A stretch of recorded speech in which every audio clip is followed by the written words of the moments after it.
We're continuing General Characteristics of Jewish Mysticism, Part 6, in Major Trends in Jewish Mysticism by Gershom G. Scholem. As I have said before, the relation of mysticism to the world of history can serve as a useful starting point for our investigation. It is generally believed that the attitude of mysticism towards history is one of aloofness or even of contempt.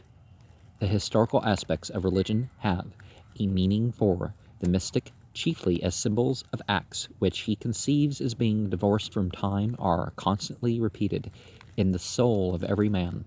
Thus, the exodus from Egypt, the fundamental event of our history, cannot, according to the mystic, have come to pass once only and in one place.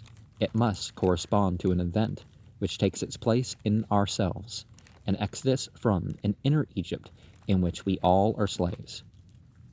Only thus conceived does the exodus cease to be an object of learning and acquire the dignity of immediate religious experience. In the same way, it will be remembered the doctrine of Christ in us acquired so great an importance for the mystics of Christianity that the historical Jesus of Nazareth was quite often regulated to the background. If, however, the absolute which the mystic seeks is not to be found in the varying occurrences of history, the conclusion suggests itself that it must either precede the course of mundane history or reveal itself at the end of time. In other words, knowledge both of the primary facts of creation and of its end, of eschatological salvation and bliss, can acquire a mystic significance. The mystic, says Charles Bennett in a penetrating essay, as it were, forestalls the process of history by anticipating in his own life the enjoyment of the last age.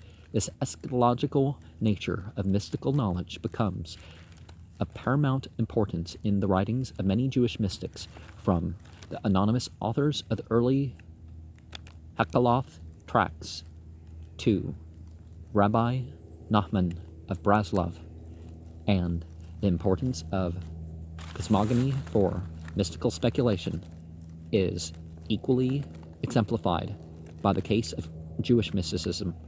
The consensus of Kabbalistic opinion regards the mystical way to God as a reversal of the procession by which we have emanated from God. To know the stages of the creative process is also to know the stages of one's own return to the root of all existence. In this sense, the interpretation of Masa Bereshith, the esoteric doctrine of creation, has always formed one of the main preoccupations of Kabbalism. It is here that Kabbalism comes nearest to Neoplatonic thought, of which it has been said with truth that procession and reversion together constitute a single movement, the diastole-systole, which is the life of the universe. Precisely this is also the belief of the Kabbalist, but the cosmogonic and eschatological trend of Kabbalistic speculation, which we have tried to define, are, in the last resort, ways of escaping from history rather than instruments of historical understanding. That is to say, they do not help us to gauge the intrinsic meaning of history. There is, however, a more striking instance of the link between the conceptions of Jewish mysticism and those of the historical world. It is a remarkable fact that the very term Kabbalah, under which it has become best known, is derived from an historical concept. Kabbalah means literally tradition, in itself an excellent example of the paradoxical nature of mysticism to which I have referred before. The very doctrine which centers about the immediate personal contact with the divine, that is to say, a highly personal and intimate form of knowledge, is conceived as traditional wisdom. The fact is, however, that the idea of Jewish mysticism from the start combined the conception of a knowledge which by its very nature is difficult to impart and therefore secret with that of a knowledge which is the secret tradition of chosen spirits or adepts. Jewish mysticism, therefore, is a secret doctrine in a double sense. A characteristic which cannot be said to apply to all forms of mysticism.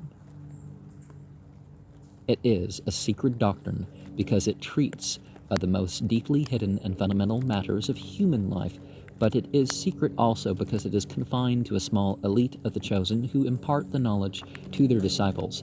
It is true that this picture never wholly corresponded to life. Against the doctrine of the chosen few who alone may participate in the mystery must be set the fact that, at least during certain periods of history, the Kabbalists themselves have tried to bring under their influence much wider circles and even the whole nation. There is a certain analogy between this development and that of the mystery religions of the Hellenic period of antiquity, when secret doctrines of an essentially mystical nature were diffused among an ever-growing number of people. It must be kept in mind that in the sense in which it is understood by the Kabbalist himself, mystical knowledge is not his private affair which has been revealed to him, and to him only, in his personal experience. On the contrary, the purer and more nearly perfect it is, the nearer it is to the original stock of knowledge common to mankind. To use the expression of the Kabbalist, the knowledge of things human and divine that Adam, the father of mankind, possessed is therefore also the property of the mystic. For this reason, the Kabbalah advanced what was at once a claim and a hypothesis, namely that its function was to hand down to its own disciples the secret of God's revelation to Adam. Little though this claim is grounded in fact, and I am even inclined to believe that many Kabbalists did not regard it seriously, the fact that such a claim was made appears to me highly characteristic of Jewish mysticism. Reverence for the traditional has always been deeply rooted in Judaism. Even the mystics, who in fact broke away from tradition, retained a reverent attitude toward it. It led them directly to their conception of the coincidence of true intuition and true tradition. This theory has made it possible that such a paradox as the Kabbalah of Isaac Luria, the most influential system of later Kabbalism, though the most difficult. Nearly all the important parts and major theses in Luria's system are novel. One might even say excitingly novel, and yet they were accepted throughout as true Kabbalah, i.e. traditional wisdom. There was nobody to see a contradiction in this. And one of the things that the Judeo-Christian tradition does sort of more than any others is this idea like the truth is to them, but then you figure out that when you start experiencing the myths rather than just claiming the myths and repeating the myths, are at least, engaging it in more than just, a dry approach to ritual or recitation or something. You can do that really, sensual and all that, but you find out, these themes are universal. Maybe some conservative traditions are, their own conservative tradition and set apart in that way, but the religion of the world is really one.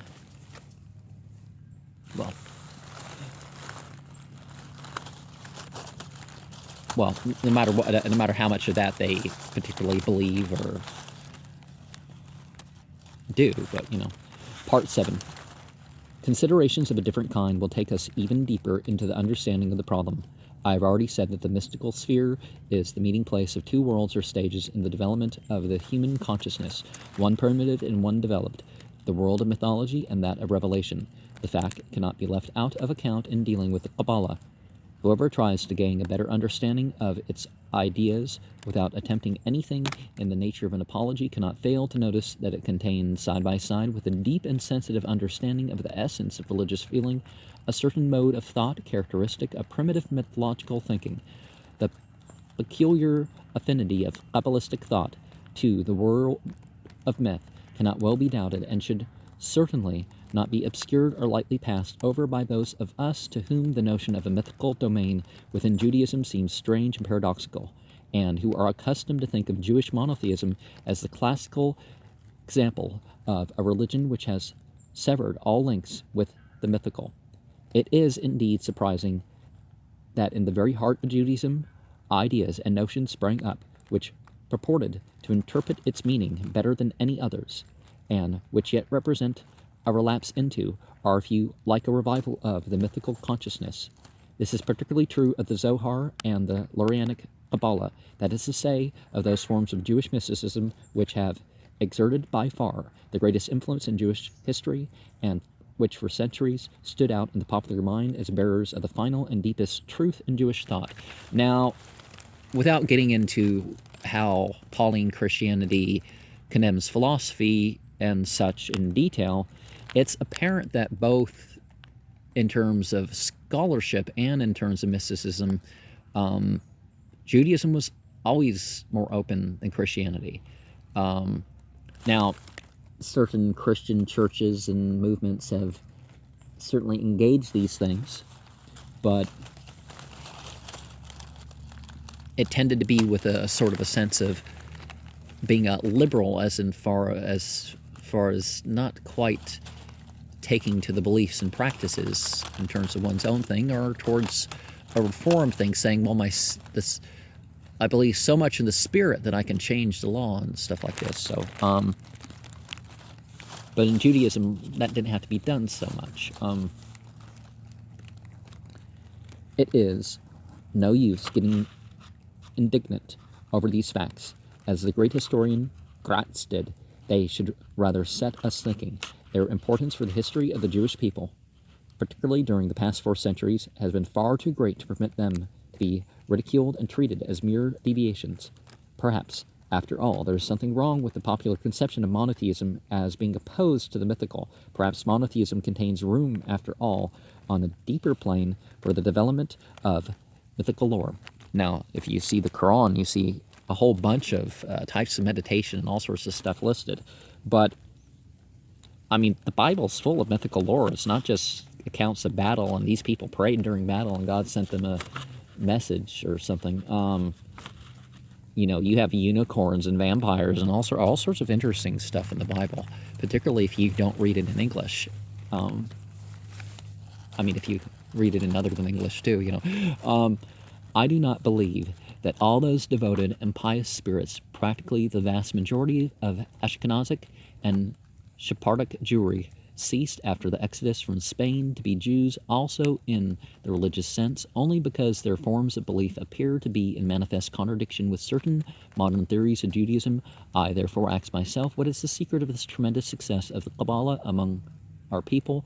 Why did it succeed in becoming a decisive factor in our history, shaping the life of a large proportion of Jewry over a period of centuries, while its contemporary rational Jewish philosophy was incapable of achieving the spiritual hegemony after which it strove?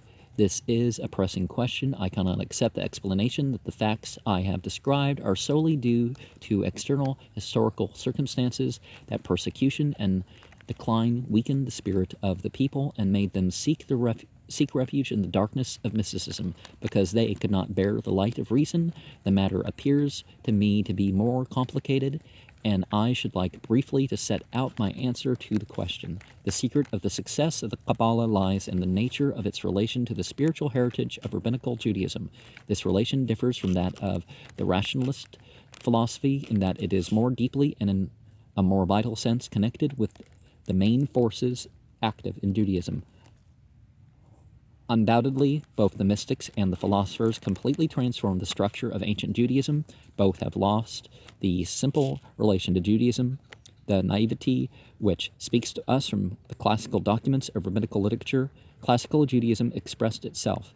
It did not reflect upon itself. By contrast to the mystics and the philosophers of a later stage of religious development, Judaism itself has become problematical.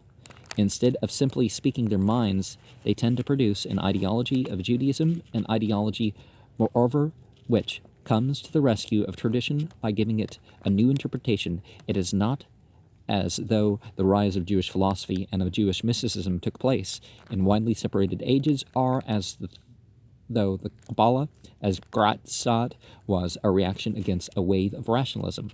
Rather, the two movements are interrelated and interdependent. Neither were they, from the start, manifestly opposed to each other, a fact which is often overlooked.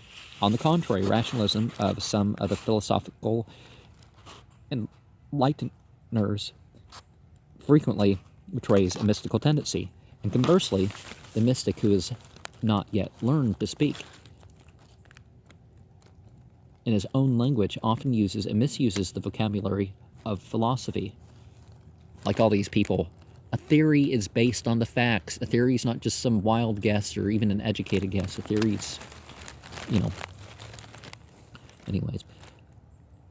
And people don't use the word religion. They say fundamentalism and fanatic as hate speech, and various things. Only very gradually did the Kabbalist, rather than the philosophers, begin to perceive the implications of their own ideas, the conflict between a purely philosophical interpretation of the world and an attitude which progresses from rational thought to irrational meditation, and from there to the mystical interpretation of the universe. What many mystics felt toward philosophy was succinctly expressed by Rabbi Moses of Burgos, end of the 13th century. When he heard the philosophers praised, he used to say angrily, "You ought to know that these philosophers, whose wisdom you are praising, end where we begin." Actually, this means two things. On the one hand, it means that the Kabbalists are largely concerned with the investigation of a sphere of religious reality which lies quite outside the orbit of medieval Jewish philosophy. Their purpose is to discover a new stratum of the religious consciousness. On the other hand, though our Moses may not have intended to say this, Rabbi Moses of Burgos, they stand on the shoulders of the philosophers, and it is easier for them to see a little farther than the rivals. Now, historical Judaism, you could say, appeared out of the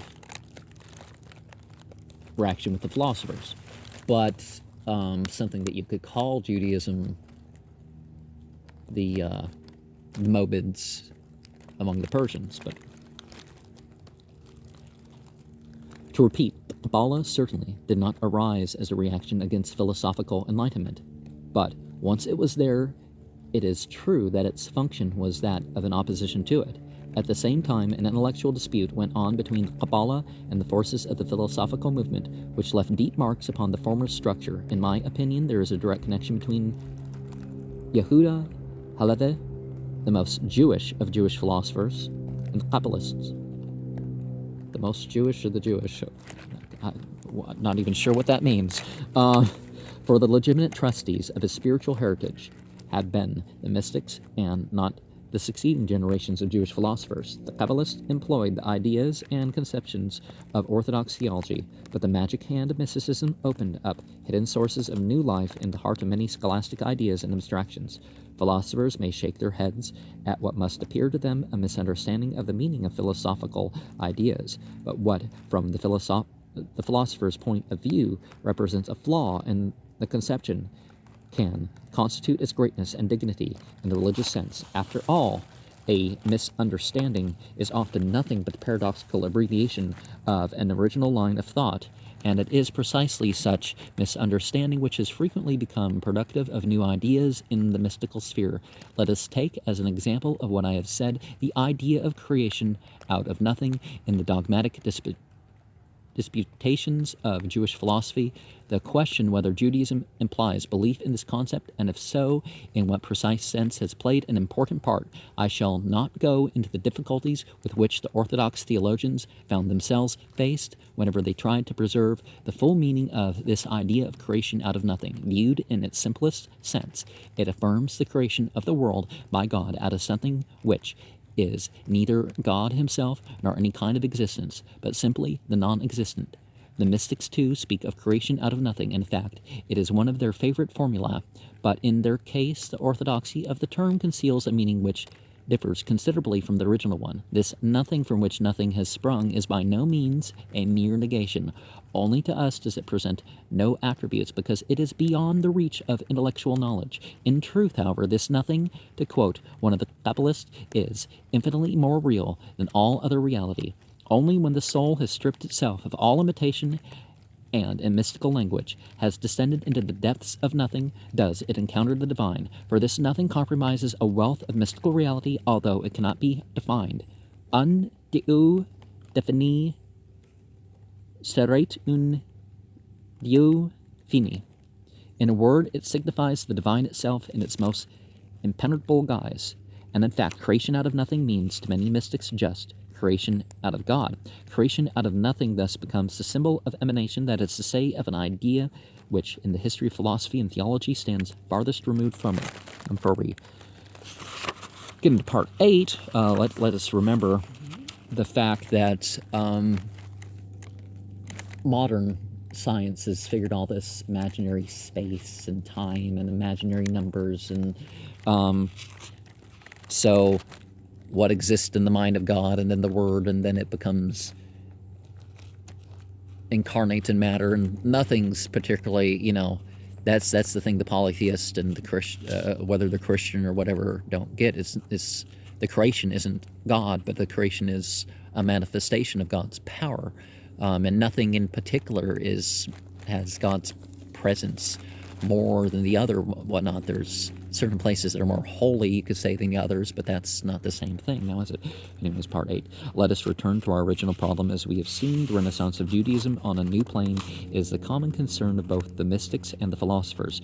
For all that, there remains a very considerable difference, a good example of what is afforded by the conception of Sithra Torah, or secrets of the law. The philosophers, no less than the mystics, talk of discovering these secrets, using this esoteric phraseology with a profusion hardly distinguishable from the style of the real esoterics and Kabbalists. But what are these secrets according to the philosopher? They are the truths of philosophy, the truths of the metaphysics, of our ethics of Aristotle, our Al-Farabi, our Avicenna, truths, in other words, which were capable of being discovered outside the sphere of religion, and which were projected into the old books by way of allegorical or typological interpretation. The documents of religion are therefore not conceived as expressing a separate and distinct world of religious truth and reality, but rather as giving a simplified description of the relations which exist between the ideas of philosophy. The story of Abraham and Sarah, of Lot and his wife, of the 12 tribes, etc., are simply descriptions of the relation between matter and form. Spirit and matter are the faculties of the mind. Even where allegorization was not pushed to such absurd extremes, the tendency was to regard the Torah as a mere vehicle of philosophical truth, though indeed one particularly exalted and perfect. In other words, the philosopher can only proceed with his proper task after having successfully converted the concrete realities of Judaism into a bundle of abstractions. The individual phenomenon is to him no object of his philosophical speculation. By contrast, the mystic refrains from destroying the living texture of religious narrative by allegorizing it. Although allegory plays an important part in the writings of a great many Kabbalists, his essential mode of thinking is what I should like to call symbolical in the strictest sense. This point requires a little further explanation. Allegory consists of an infinite network of meanings and correlations in which everything can become a representation of everything else, but all within the limits of language and expression. To that extent, it is possible to speak of allegorical immanence. That which is expressed by and in the allegorical sign is, in the first instance, something which has its own meaningful context, but by becoming allegorical, this something loses its own meaning and becomes the vehicle of something else. Indeed, the allegory arises, as it were, from the gap which, at this point, opens between the form and its meaning. The two are no longer indissolubly welded together. The meaning is no longer restricted to that particular form, nor the form any longer to the particular meaningful content. What appears in the allegory, in short, is the infinity of meaning which attaches to every representation. The mysteries of Torah, which I just mentioned, were, for the philosophers, the natural subject of an allegorical interpretation, which gave expression to a new form of the medieval mind, as much as it implied a veiled criticism of the old. Allegorization was also, as I have said, a constant preoccupation of the Kabbalists, and it was not on this ground that they differed from the philosophers, nor was it the main constituent of their faith and their method. We must look for this in the attention they gave to the symbol, a form of expression which radically transcends the sphere of allegory. In the mystical symbol, a reality which in itself has for us no form or shape becomes transparent and as it were visible through the medium of another reality which clothes its content with visible and expressing meaning as for example, the cross for the Christian. The thing which becomes a symbol retains its original form and its original content. It does not become, so to speak, an empty shell into which another content is poured. In itself, through its own existence, it makes another reality transparent, which cannot appear in any other form. If allegory can be defined as a representation of an expressible something by another expressible something, the mystical symbol is an expressible representation of something which lies beyond the sphere of expression and communication, something which comes from a sphere whose face is, as it were, turned inward and away from us. A hidden and inexpressible reality finds its expression in the symbol. If the symbol is thus also a sign or representation, it is nevertheless more than that. For the Kabbalist, too, every existing thing is endlessly correlated with the whole of creation. For him, too, everything mirrors everything else. But beyond that, he discovers something else which is not covered by the allegorical network, a reflection of the true transcendence. The symbol signifies nothing and communicates nothing, but makes something transparent which is beyond all expression. Where deeper insight into the structure of the allegory uncovers fresh layers of meaning. The symbol is intuitively understood all at once, or not at all. The symbol in which the life of the creator and that of the creation becomes one is, to use Cruiser's words, a beam of light which, from the dark and abysmal depths of existence and cognition, falls into our eye and penetrates our whole being. It is a momentary totality, which is perceived intuitively. In a mystical now, the dimension of time proper to the symbol.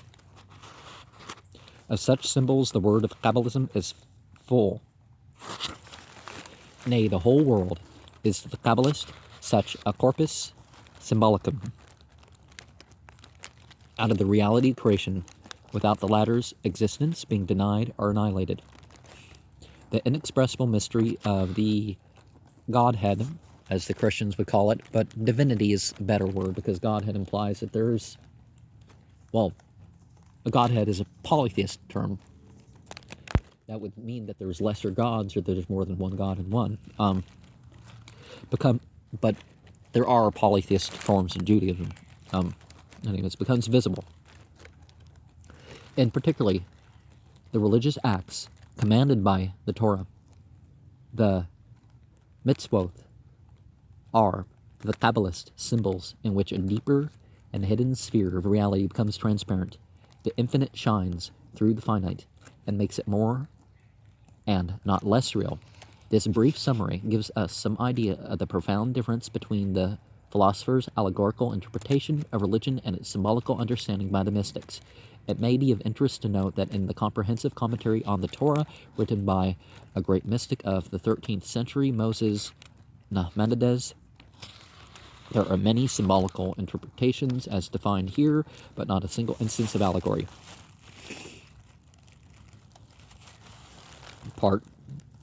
Well, it's interesting that when the prophecy was taken away from the Jews, you ended up with Talmud and all that other stuff. Of course, Talmud, Tanakh already contained stuff that wasn't wasn't even technically representative of the revelation. So, but Talmud kind of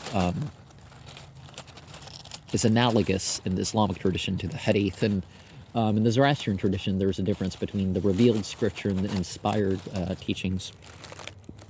Manifest Part 9. The difference becomes clear if we consider the attitude of philosophy and Kabbalah, respectively, to the two outstanding creative manifestations of rabbinical Jewry, halakha and agada, law and legend. It is a remarkable fact that the philosophers failed to establish a satisfactory and intimate relation to either. They showed themselves unable to make the spirit of halakha and agada, both elements which express a fundamental urge of the Jewish soul, produced by transforming them into something new. Let us begin with the halakha, the world of sacred law, and therefore the most important factor in the actual life of ancient Jewry. Alexander Altman, in raising the question what is Jewish theology, is quite justified in regarding as one of the decisive weaknesses of classical Jewish philosophy the fact that it ignored the problem presented by the halakha. The whole world of religious law remained outside the orbit of philosophical inquiry, which means, of course, too, that it was not subjected to philosophical criticism. It is not as if the philosopher denied or defied this world. He, too, lived in it, and bowed to it, but it never became part and parcel of his work as a philosopher. It furnished no material for his thoughts. This fact, which is indeed undeniable, is particularly glaring in the case of thinkers like Maimonides and Sa'adia, in whom the converging streams meet. They fail entirely to establish a true synthesis of the two elements, halakha and philosophy, a fact which has been pointed out by Samuel David Luzzatto. Maimonides, for instance, began the Mishnah Torah, his great codification of the halakha, with a philosophical chapter which has no relation whatever to the halakha itself. The synthesis of the spheres remains sterile, and the genius of the man whose spirit molded them into a semblance of union cannot obscure their intrinsic disparity. For a purely historical understanding of religion, Maimonides' analysis of the origin of the mitzvot, the religious commandments, is of great importance, but he would be a bold man who would maintain that his theory of the mitzvot was likely to increase the enthusiasm of the faithful for their actual practice, likely to augment their immediate appeal to religious feeling. If the prohibition against seething a kid in its mother's milk and many similar irrational commandments are explained as polemics against long-forgotten pagan rites, polytheist rites, you could say pagan and heathen are not really terms that directly apply to religion if you take them literally. If the offering of sacrifices is a concession to the primitive mind, if other mitzvot carry with them antiquated moral and philosophical ideas, how can one expect the community to remain faithful to practices of which the antecedents have long since disappeared, or of which the aims can be attained directly through philosophical reasoning? To the philosopher, the halakha either had no significance at all, or one that was calculated